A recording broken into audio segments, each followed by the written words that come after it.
ده سرير المصريين القدماء، زي ما انتوا شايفين مصنوع بطريقة حديثة من ناحية صناعة الأساس.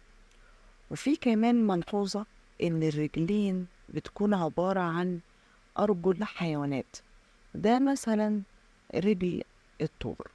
في رأيين، الرأي الأولاني بيقول إن رجل الطور ده هيخلي إن السرير ده يبقى قوي ويقدر يستحمل الزمن. وفي ناس تانية قالوا لأ، ده هو علشان الشخص اللي نايم على هذا السرير يكتسب فحولة الطول. ده رأيين، بس زي ما انتم شايفين الشكل تحفة وصناعة رهيب.